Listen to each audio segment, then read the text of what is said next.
も愛じゃない愛はいつもじゃない愛されすぎちゃ好みがもじまし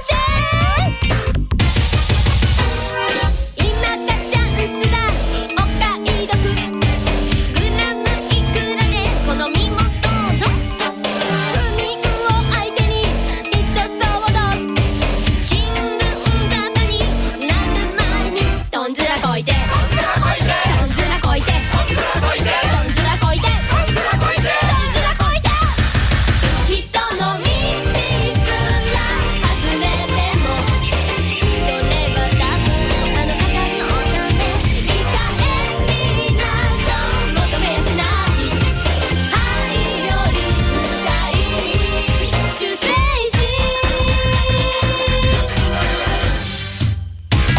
語り合うのは愛じゃない語るだけじゃ愛じゃない同じ夢を見るのは夢はちっとも愛じゃない愛し合うのは愛じゃない見せかけだけの愛じゃない縛り合うのは愛じゃない縛りは見た目に愛じゃない落ちてゆくのも溺れるのも何もかもがあの方のためバカでもアホでも構わない愛という名の忠誠心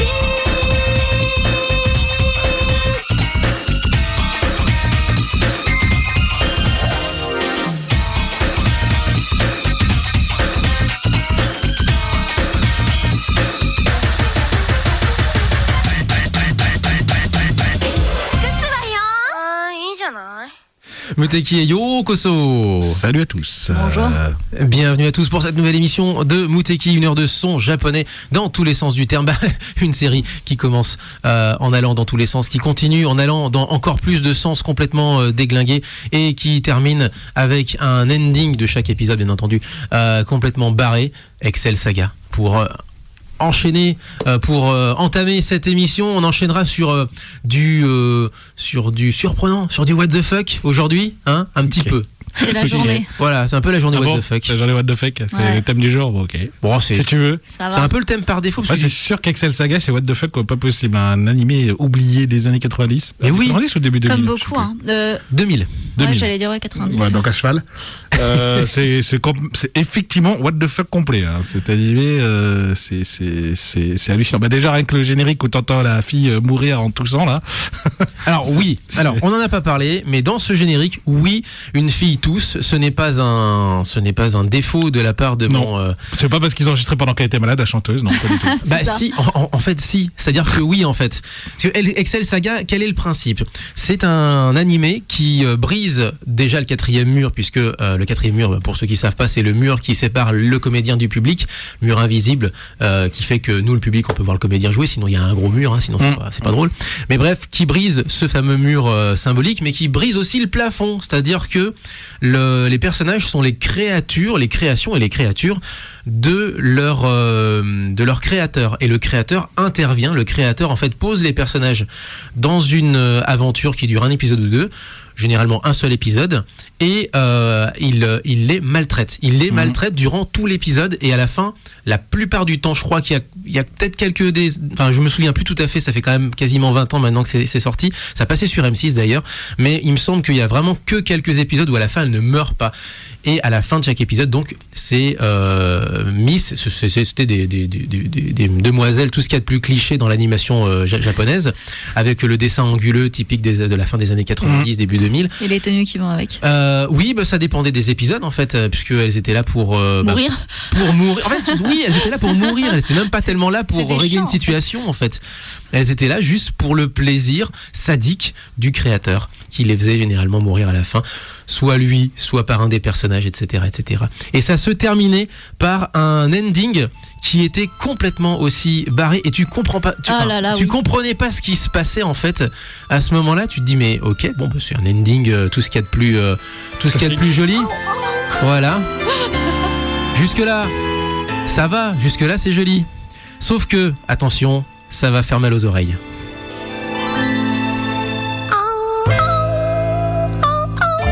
気づいてたあの日から qu'on vous décrive un petit peu la scène que vous aviez devant les yeux quand vous regardiez donc cet épisode-là, notamment donc du coup sur M6, parce que l'ending passait sur M6, cet ending-là, l'ending original. Donc, vous l'aurez compris, il y a un joli petit chien tout mignon en train de chanter, d'aboyer une complainte, tout ce qu'il y a de plus triste. Mais en médaillon, il y avait la traductrice. Il y avait la traductrice qui traduisait du chien au japonais. Ouais. Et le chien, tout ce qu'il y a de plus malheureux, mignon, la tête. Malheureux, mignon et tout. Et puis, t'as juste et puis à un envie de moment, faire tu des vois un des personnages qui balance du sel par-dessus, donc il va finir. Oui, Hein c'est vrai, il finit recouvert de sel. Il finit recouvert de sel parce que dans la chanson c'est prends garde, je vais te manger. C'est ça. Je traduis vraiment très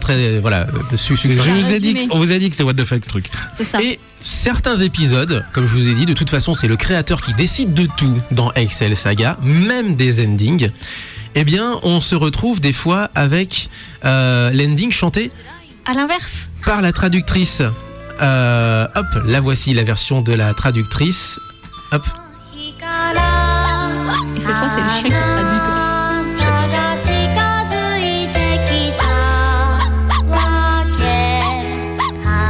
Et donc voilà, oui c'est ça, c'est traduit du japonais. Du japonais au chien, Voilà. à l'aboiement. Et je crois d'ailleurs que elle ne porte pas un collier, je crois. Ah si. Si. Elle porte Voilà. une laisse parce Une que laisse, une laisse. voilà, c'est ça. c'est complètement inversé. Voilà, donc Voilà. c'est C'est what the jusqu'au fuck. bout. Hein. Excel Saga, chers amis, si vous ne connaissez pas cette série, elle a graphiquement forcément pour quelqu'un qui découvrirait l'animation japonaise de maintenant, elle a forcément Elle a vieilli. 20 ans, quoi. Parce que le dessin est anguleux, c'est plus du tout ce qu'on fait aujourd'hui. Le Moe a pris le pouvoir, clairement. Le dessin rond, mignon, etc. C'est mignon aussi, mais c'est mignon Dans un autre de la sens. mode des Ouais, années c'est ça. 90, voilà. En tout cas 90-2000. Mais ça a énormément de... ça reste quand même énormément marrant. Enfin, c'est un truc à découvrir, à poser le cerveau sur off et à se marrer en disant mais c'est pas possible. Où est-ce qu'ils vont les Japonais? Enfin, Et quand j'entends ça, je pense à Animal Crossing. ouais. Et, c'était les Merci, débuts de la saga aussi. Merci Claire. Effectivement. Animal Crossing, c'est encore un autre genre Délire. de délire, parce que du coup, il y a plein de petites musiques, et c'est devenu carrément tout un délire en soi, avec des playlists de ouf dans les nouveaux Animal Crossing, ou Tota Keke, puisque Ouais, Keke, voilà. c'est Keke en fait. Mm. Le chien musicien Avec sa vous guitare. interprète plein de trucs, voilà. C'est ça. Voilà. Et une fois tous les 36 du mois, vous entendez peut-être éventuellement la petite musique de Kazumi Totaka qu'on retrouve dans tous les jeux dont il a été compositeur. Même Super Mario Land 2, je pensais pas qu'il l'avait fait parce qu'il avait, c'est un contrat chez Compliqué, Nintendo ouais. pour une série majeure de chez Nintendo, mais non, il a réussi quand même à placer sa petite Sa chanson. suite de notes. Peut-être Ouais. plus discrètement du coup. Même dans Zelda Link Awakening, sur la vieille Game Boy, la bonne vieille Game Boy, il avait réussi à choper Il est bon. un petit morceau de code pour y foutre sa petite musique. Oui, je crois que tu m'avais montré d'ailleurs. C'est possible. Alors, on va peut-être enchaîner sur non, parce que là, On a pas mal parlé Tu quand même. restes là. Hein. c'est-à-dire que On a derrière, en commencé, fait, on a pas parlé quand même. on a quand même de la musique relativement triste en plus, donc c'est Ouais, c'est ça. Ouais, c'est-à-dire triste. changeons ça. Ils vont nous perdre. Ouais, c'est triste. Ouais. C'est calme, c'est C'est lent what en the fait. fuck quoi. C'est-à-dire que pour réveiller les Ça gens, c'est commence bien. foutu quoi. Ah oui. Eh ben, on va les réveiller les gens. Allez, c'est parti. Années 90-2000, qu'est-ce qui marchait à l'époque dans les conventions, dans les délires de gamins qui visitaient les conventions plutôt dans ce sens-là, parce que du coup, c'était pas vraiment quelque chose que les gens achetaient. Même au Japon, Non. je sais pas si ça a véritablement été un grand succès dans les bacs. Léo, je sais pas ce que tu Bah, qui si a été un petit peu, Parce- ça n'a pas été. Bah, je pense qu'effectivement aussi, ça a quand même marché, je pense clairement, mais au Japon uniquement, parce que ça a beaucoup mieux marché que d'autres appareils. Si tu veux enchaîner sur la chanson que je pense, bah, oui. du coup oui, ça Tu penses à ce que ça je a quand même pense. marché, ça a quand Ah, même, moi non. enfin, tu penses au Parapara, hein, si ça compense. Voilà. Clairement, ça a marché au Japon, mais ça n'a pas très bien marché à l'extérieur. Beaucoup moins que le Dance Revolution, par exemple, DDR. Ça a beaucoup plus marché, beaucoup plus de tapis vendus, beaucoup plus d'accessoires, beaucoup plus de joueurs. il y en Tout ça, avait, il y avait hein. des concours Les là-dessus. concours de Dance Dance Nationaux, Revolution. c'est ça. soutenus par Konami. Donc, Mais oui. À l'époque, Donc, si tu trouvais pas Léo le- sur scène, tu le trouvais au DDR. voilà, c'est ça. Et le Paradise, oui, ça a beaucoup bien Parapara, marché, ouais, c'est clair. Par rapport à Paradise, pas c'était du- uniquement. ouais, c'était des lasers que tu coupais avec les mains en fait. C'est ça, c'est Voilà. des plots qu'on posait C'est au ça. sol avec des Avec faisceaux des- laser invisibles, parce que sinon c'était pas drôle. Voilà. Et donc, on faisait les gestes du parapara. Il faut d'ailleurs que vous tapiez parapara sur YouTube pour savoir ce que c'est, parce que c'est très particulier. En fait, c'est à l'époque, les C'était Japonais. bien rose. C'est à l'époque, en fait, où les Japonais faisaient des chorés en boîte de nuit, mais tout synchro. Donc, pour s'entraîner aux chorégraphies sur des chansons, ils faisaient justement, enfin, ils ont inventé le parapara. Et aujourd'hui, C'est on très a. Eurobeat, c'est très Eurodance, enfin, années 90, Ah bah, quoi. c'est Donc, complètement ça. C'est années 90, quoi, complet. Et aujourd'hui, on a World Order pour ce même genre de choses avec Alors, les, c'est pas les exactement chorégraphies à 25 et C'est tout. Pas exactement pareil, mais disons que, voilà. Donc, ce qu'on va passer, c'est effectivement une des chansons les plus représentatives de ce mouvement qui s'appelle Oh oui. Night of Fire de Hinoe Team. Hinoe Et ce Team. matin, il me faisait la choré. Et en fait, cette chanson est assez, au niveau vidéo, est assez géniale parce que c'est, je crois que c'est 4 jeunes filles et au milieu, il y a, je sais Un- pas comment appeler ça autrement, un Indien. Parce que ouais, il a la Un gueule d'un Indien. Ouais, c'est Et ça. alors qu'il n'a pas la gueule vraiment d'un C'est Indien. Tunak, mais japonais. Voilà, c'est exactement ça. Donc voilà, il y a, donc ça a l'air mignon, sauf Je le comprends lead, pas ce qu'il fout là, quoi. le lead dancer qui est. Et Voilà. quand vous C'est pour avez que tu le été. repères. Et quand, et, Ah, au moins tu le repères, oui, de loin. et quand vous avez mis un pied en convention, enfin en tout cas à l'époque, vous ne pouvez pas ne pas avoir au moins entendu ça et sinon avoir tiqué, bloqué sur ce clip complètement what the fuck avec 4 idoles et un gros. Bah, c'est à peu près ça. quoi. Les belles et la bête. C'est Oh. un peu ça. tout C'est un petit peu ça. Hinoe Team, Night of Fire with Koriki 0418 39 18 15 pour nous appeler durant cette heure d'émission. Radio.fr, vous nous retrouvez sur tous les réseaux sociaux. Instagram, Facebook, Sur ça. Spotify aussi, Ouais. sur Bad Geek, sur Trendmix également. Bref.「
Ikimashoi, les Morning Musume, mais en version complètement Genki, en version justement dans le mood, dans la même ambiance que ce qu'on a écouté juste avant, Hinoi Team, Night of Fire.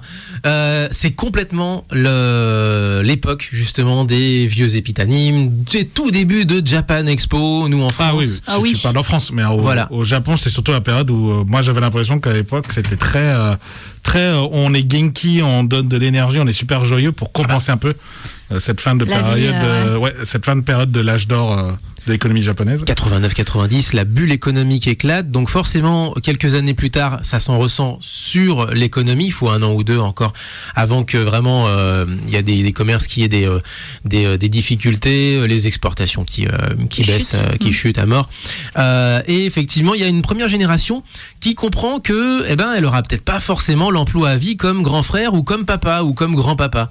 Un grand-papa c'est encore autre chose, que c'est la reconstruction à ce moment-là, mais et donc du coup il se lâche.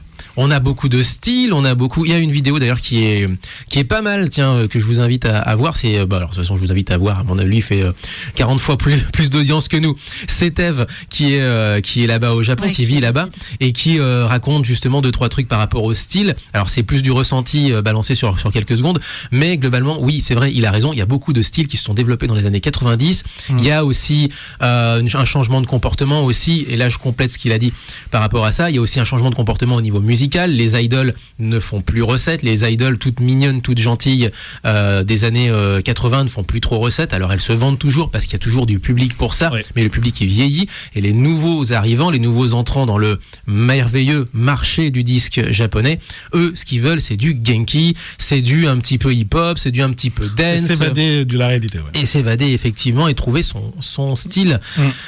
Et donc du coup par exemple les idoles qu'on avait, les seuls idoles qui, en tout cas les concepts qui se rapprochaient le plus des idoles au milieu des années 90, c'était Speed.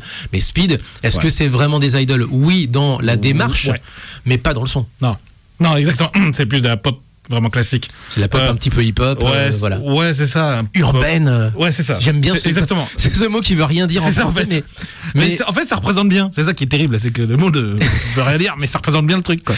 En fait, urbain. Ça fait un peu les Backstreet Boys, tu vois, mais version féminine. Un peu R&B. Un peu R&B, mais pop. C'est-à-dire vraiment, faut rester populaire, faut pas trop hard avec le public. Faut vraiment s'imaginer urbain comme étant urbain à l'américaine. Donc urbain new-yorkais. C'est pas l'urbain. C'est pas le rap. C'est pas l'urbain. Le rap ou la house. Des trucs très beaucoup plus. La house, c'est aussi urbain, mais c'est underground à l'époque. C'est ça, exact. À l'époque. Effectivement. Et là, on vous parle des années 90-2000. Hein. Ouais, c'est ça. Et donc, du coup, c'est vrai que les Speed, d'ailleurs, c'est intéressant si vous voulez revoir, en fait, quelques chansons des Speed. Ça fait vraiment, effectivement, les jeunes filles sont vraiment. Elles sont lookées idol.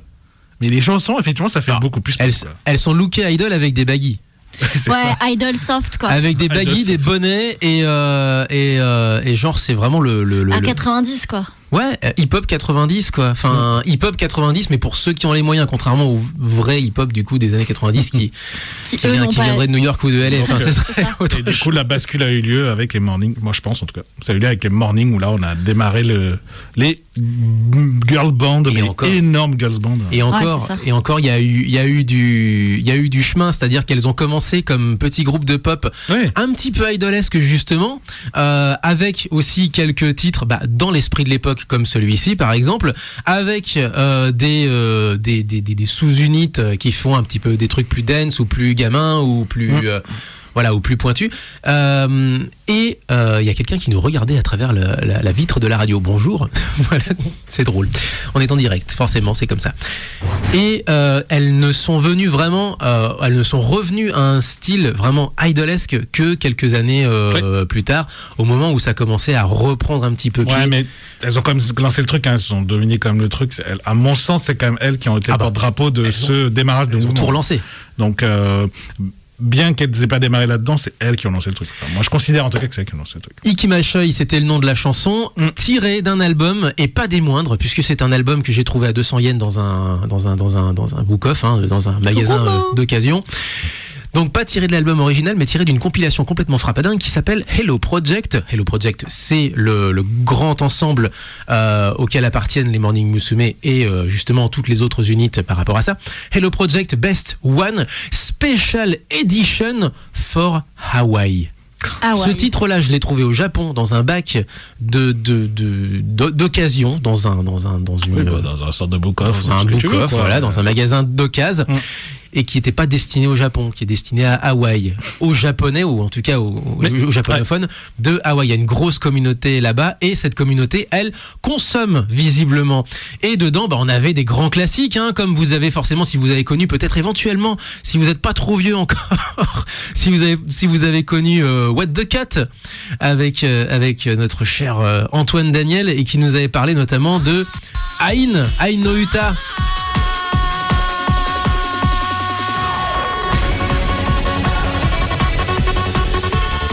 Avec la chanson des grimaces et du type qui fait peur, qui est décédé du Covid l'année dernière.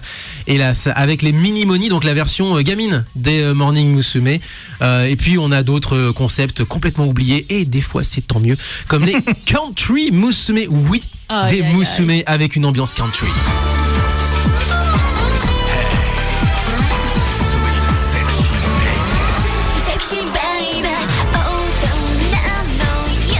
Vous l'aurez compris, c'est de la dance avec juste un petit peu de guitare. Oui, parce que ça fait pas country. Du tout country. Ouais, c'est clair. Au Japon, ils considèrent que c'est du country quand t'as une guitare sèche. Voilà, c'est bon. Enfin, une guitare en métal, tu sais, les vieilles guitares du Bayou. Moi j'avais considéré que c'était de la guitare sèche, mais même pas, tu vois. C'est de la vieille guitare du Bayou, enfin avec une espèce de chevalet en métal. Faut regarder le clip pour voir que c'est country, quoi. Et encore, quoi, faut le trouver.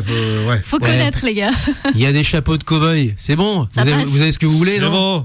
Ils font pas hip-hop. Country Musume, c'est bon. C'est bon. C'est country, quoi. C'est country, c'est bon. Allez, consommez, s'il vous plaît. Ouais, c'est ça.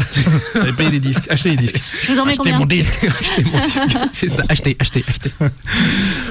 On enchaîne avec justement du gentil, du mignon, de l'animé et des paroles de chansons. Alors c'est ta chronique, mon Léo, alors du coup. Yes, on poursuit donc, suite à une petite pause à cause du deuxième confinement, on poursuit la petite chronique autour des paroles. Cette fois-ci, encore une fois, je voulais plutôt parler de chansons de Genki, parce qu'en cette période, il faut être Genki. Et rien de mieux que le générique de fin de Haruhi Suzumiya. Oh là. Et donc, une chanson mythique. Enfin, moi, je considère que c'est une chanson mythique des années de chorégraphie, 2000. Oui, chorégraphie en convention. Voilà. Je pense qu'en convention, il n'y a pas eu une convention du début des années 2000 qui n'a pas fait une fois la choré avec tout le monde, qui dansait là-dessus. Ça a été extrêmement populaire en France. Mais finalement, est-ce qu'on a écouté finalement les paroles et surtout compris les paroles qu'il y a derrière? Parce que quand on écoute les paroles, déjà c'est what the fuck, mais bon, quand même un petit peu la série, même si la série elle est géniale. La série n'est pas tant what the fuck que ça, c'est en fait, tout tient, mais parce que le titre déjà de l'animé et le nom de l'héroïne, tout tient autour de l'héroïne qui effectivement a l'air complètement folle, on va dire ça comme ça, mais au sens propre du terme, c'est-à-dire enjouée, qui part un peu dans tous les sens, qui a dans l'excès en fait. Et qui traumatise ces charmantes petites camarades, surtout une qui en gros elle la déguise, elle lui fait faire n'importe quoi. Et il faut savoir que la demoiselle en question a des formes généreuses et elle finit très souvent en lapine. Très très souvent. Fan service. Voilà, c'est ça.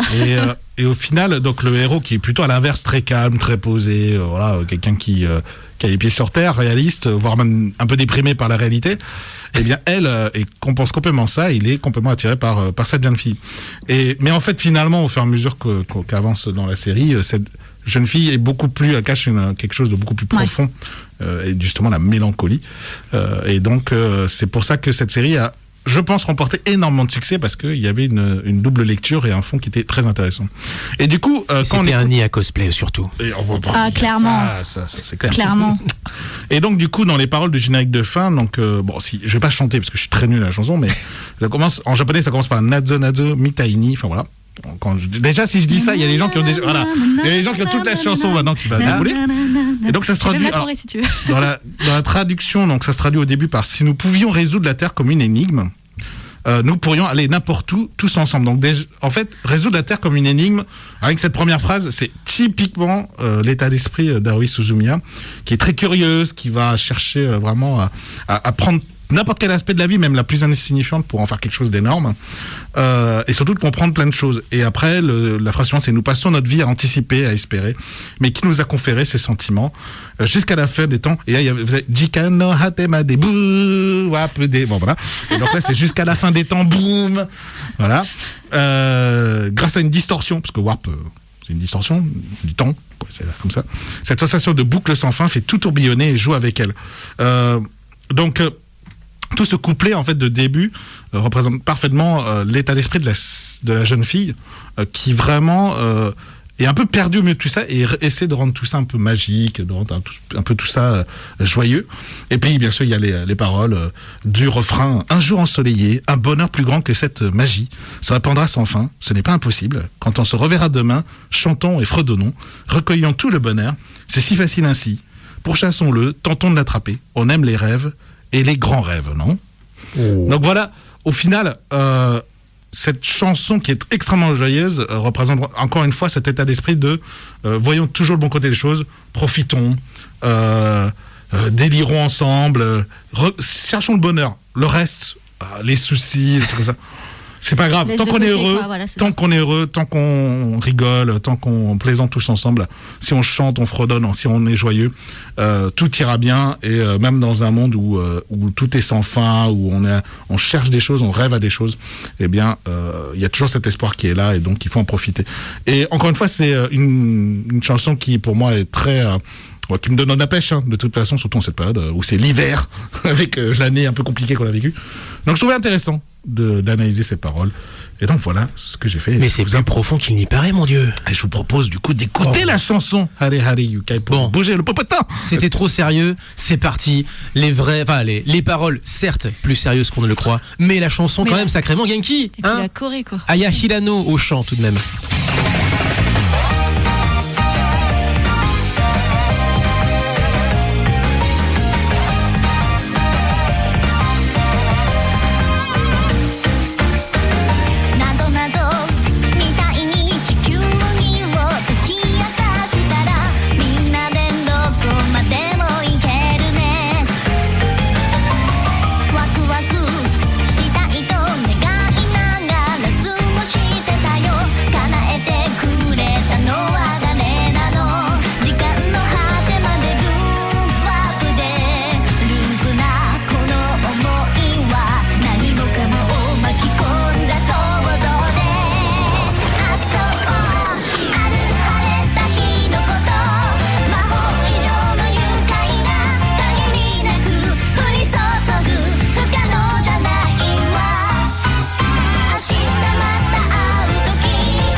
écoutez Muteki sur Radio Canu où un démon viendra vous jouer de l'accordéon. Très mal en plus.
ça, on l'a entendu la semaine dernière. Mais non, ça n'a rien à voir. Non, pas la même chose. Non, c'est pas la même chose. C'est pas les mêmes instruments, ça va. C'est fou, mais quand c'est chiptuné, ça fait vraiment dodeliner la tête. Hein. C'est vraiment terrible. Hein. La version chiptune donc d'un titre qu'on a entendu la semaine dernière en 45 tours, vraiment en vinyle à l'ancienne, Meiko Nakahara pour l'animé Dirty Pair d'Anne et Dani en France. Russienne roulette. Non, 3 et le non, Russienne roulette. Voilà. Tu l'avais bien dit, je crois, là. Bah non, j'avais mis un rue de trop. Ah. Version donc chiptunée par Haruko Momoi. On parlait d'idol. Voilà une idol spécialisée dans la chiptune. Globalement. Donc on se retrouve avec des versions de génériques comme Senseiya, qu'on avait déjà aussi passé, les Chevaliers du Zodiaque. Ouais. J'aime bien. Ouais. Ouais. Voilà. C'est sûr. Ça donne ça.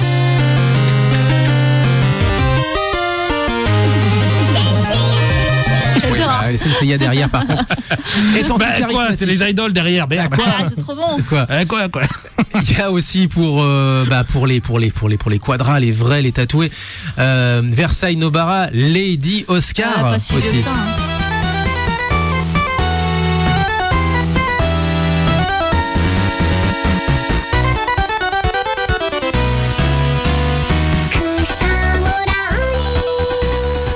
Voilà pour le genre de choses. On avait déjà passé, mais c'était, je crois, au Noël de l'année dernière ou au Noël de l'année d'avant, puisqu'on a toujours une version un peu retravaillée ou reprise d'un titre de Ghibli. Et donc on se retrouve avec Totoro.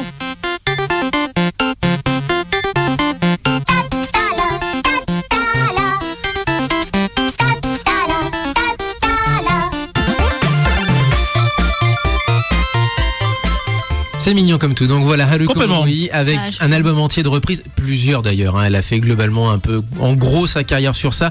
Pas que, puisque je crois qu'elle a aussi quelques voix à son actif en termes de séries animées, d'autres singles qui n'ont pas nécessairement grand-chose à voir, mais son vrai, créneau. Son créneau, ouais. Son marché à elle, c'est quand même la reprise chiptunesque de titres connus. C'est terrible parce qu'en fait, ce genre de chanson, c'est vraiment déjà mignon. Et puis surtout, on se rend encore une fois compte au contraire, on se rend pas toujours compte à l'époque de la difficulté de reproduire des sortes d'orchestres philharmoniques, parce que on peut pas dire que c'est un orchestre philharmonique, mais de reproduire en mode tuné avec les consoles de l'époque, un son type violon, guitare, contrebasse, trompette, tous ces instruments d'orchestration. Et finalement, on peut tout faire avec. Et puis même si c'est loin. Mais ça fait plutôt mignon, effectivement, quand on écoute comme ça. Surtout avec la voix où t'as l'impression. Enfin, moi, l'image que j'ai dès que j'ai entendu cette voix, c'était une petite fille en mode SD qui était super mouée, avec des grands yeux et qui te chantait gna gna gna et qui mâche tous les mots. Genre mignon, quoi. À fond. Kawaii à fond. Là. Et on se rend pas forcément compte aussi, c'est qu'à l'époque où ils ont fait ça, il y avait pas forcément les moyens qu'on a aujourd'hui de le faire. Exactement. Donc c'était des logiciels et tout. Non, c'était à la main. C'était à la console. Langage machine. Hop là, c'est parti, mec. Allez, c'est parti. Donc c'est vraiment compliqué. C'était vraiment compliqué. C'est donc impressionnant et pas mal d'ailleurs. Je vous recommande pas mal de livres qu'il écrivent cette époque de l'orchestration, de la composition musicale dans les années 80-90. Parce que c'est des consoles 8 bits, 16 bits où il fallait faire de la musique, quoi. Il fallait la composer soi-même et créer limite son propre instrument afin que la musique soit jouée. Exactement. Et la coder pour faire en sorte que la machine la reconnaisse mais ne prenne pas trop de mémoire pour la jouer.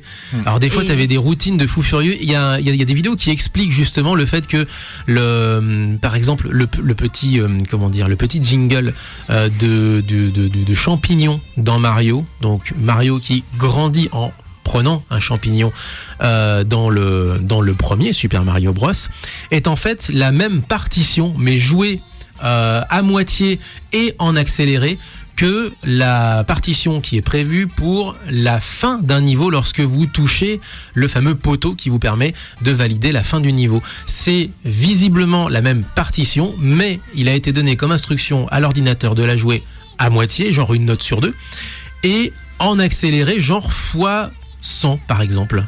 Et ça donne ça, et ça permet de garder justement de la mémoire en fait, voilà. De pas prendre trop de place. Si vous n'avez pas réussi à comprendre, vous imaginez la complexité. C'est de la programmation après. C'est vrai.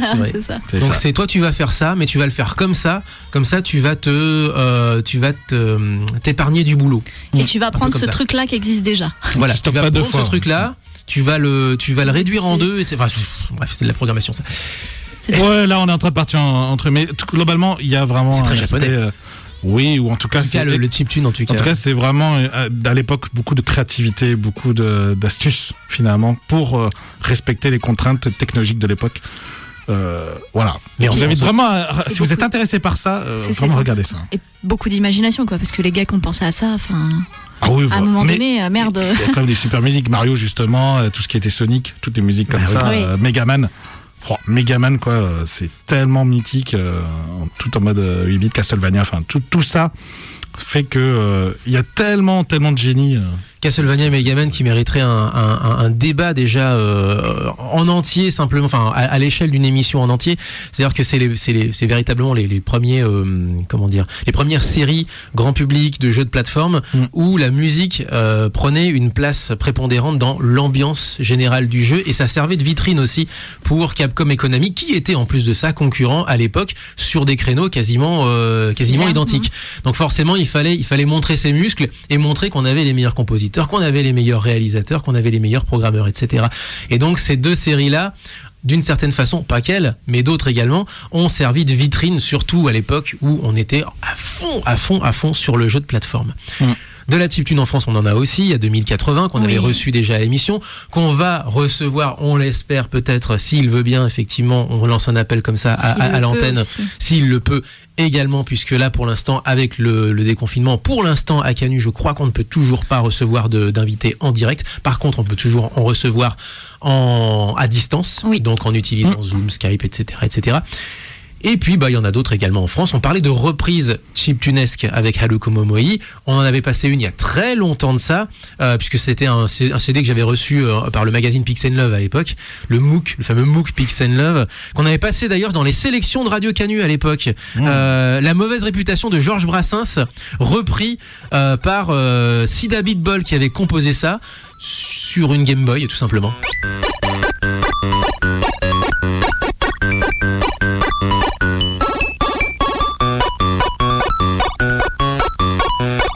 Je n'aime pas que...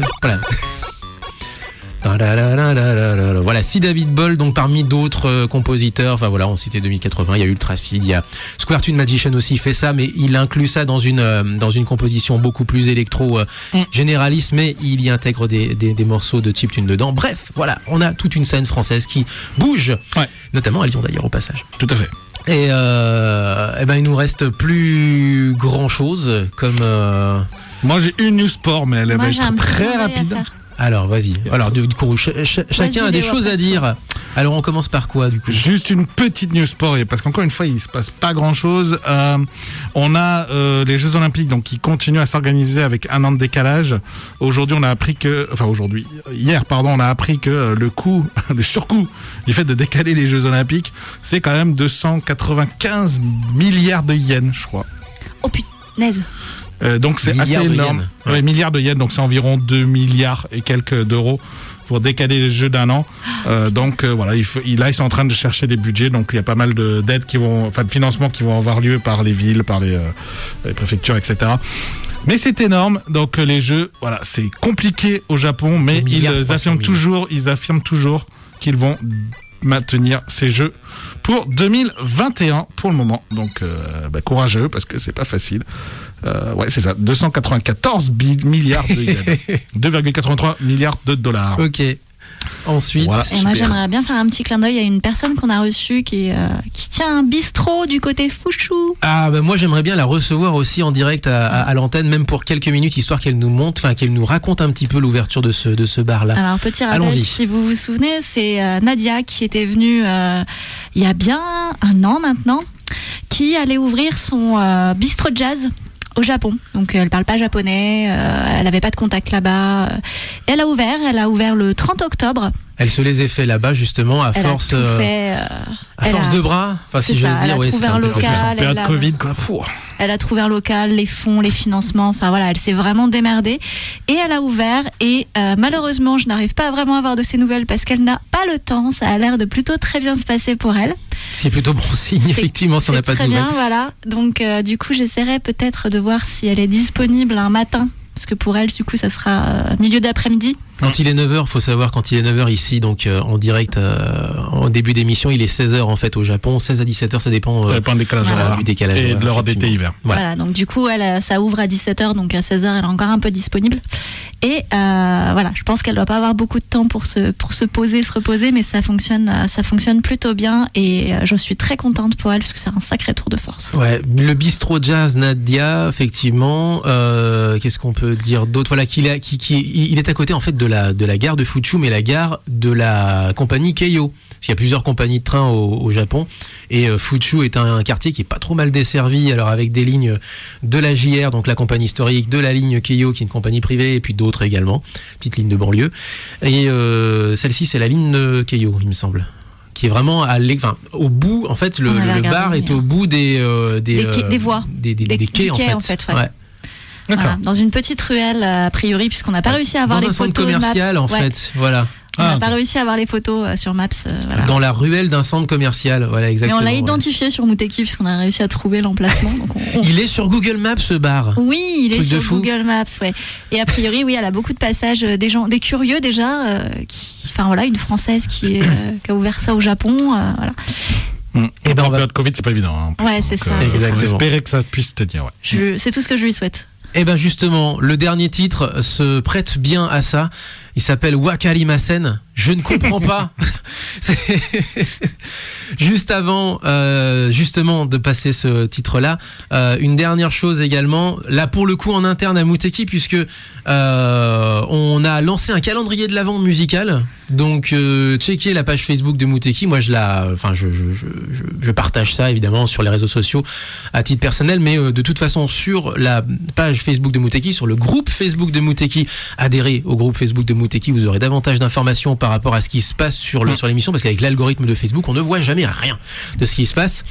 Tout à fait. C'est affreux en fait. C'est pour ça que des fois, des gens passent sur Instagram maintenant.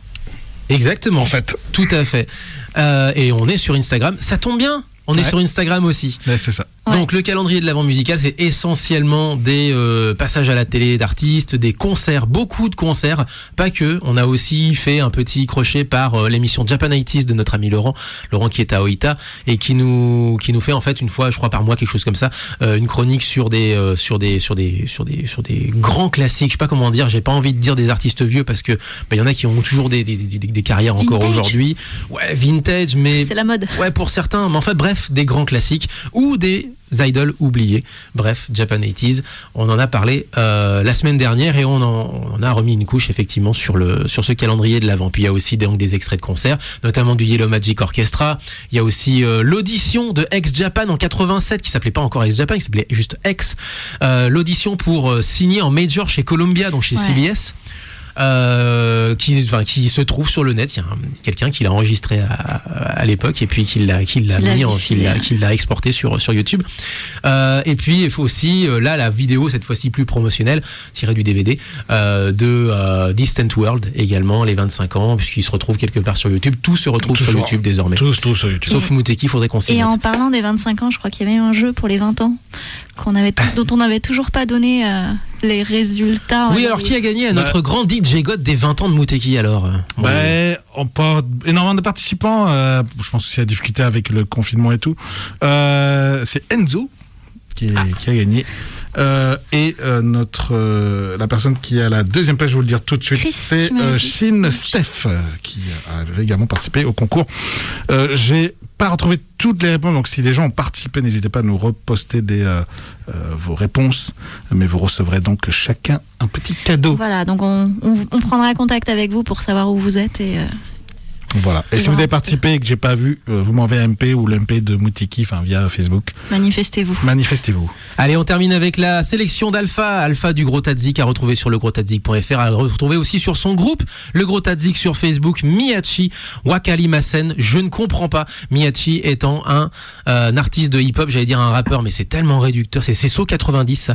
Un artiste de hip-hop américain d'origine japonaise, donc métis, donc forcément à se retrouver, à se taper les deux clichés. C'est-à-dire qu'en tant qu'Américain, on va partir du principe au Japon qu'il ne parle pas japonais, et aux États-Unis, comme il est métis, on va partir du principe qu'il parle pas complètement super bien américain. Ouais, il s'en amuse justement avec cette chanson qui s'appelle Wakarimasen, et je vous propose de nous quitter sur cette chanson-là.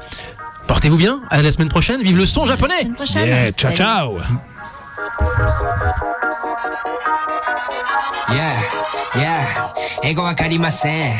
英語わかりません。アジアアメリカ人。英語わかりません。宮地稼ぐダラ。I put this shit back in the yen。英語も忘れちゃった。I'm bringing it back to Japan。英語わかりません。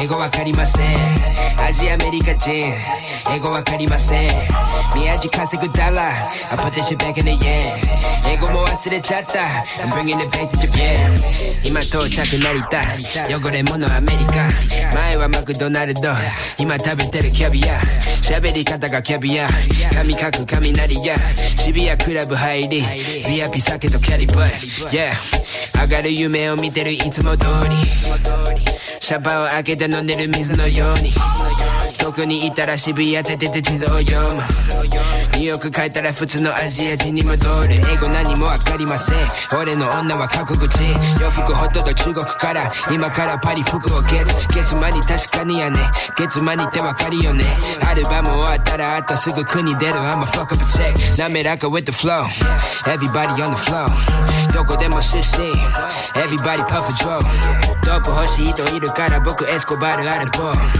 ケットの中パスポート見つかるわけないよ、yeah、英語わかりません英語わかりませんアジアアメリカ人英語わかりません宮地稼ぐダラ I put this shit back in the yen 英語も忘れちゃった I'm bringing it back to Japan 英語わかりません英語わかりませんアジアアメリカ人英語わかりません宮地稼ぐダラ I put this shit back in the yen 英語も忘れちゃった I'm bringing it back to Japan、Me no speak no English. These fools who just see payment. Them labels just see business. I'm an end watch out, my fitted head down to the brows. I've been trying to make an imprint. Cause my whole life was a misfit. When the hoes back round cause they miss kid. I'm getting back in my zone. Made a new path for the wave, now I'm traveling home. Most of the time I keep hands on my paper, my head in the clouds, I can't answer the phone. Most of be telling me that I'm a star. Bitch, I'm the crew and the cast of the show. Blowing up top at the Tokyo Tower. My aura is powerful, speaking in tongues of my own. 英語わかりません英語わかりません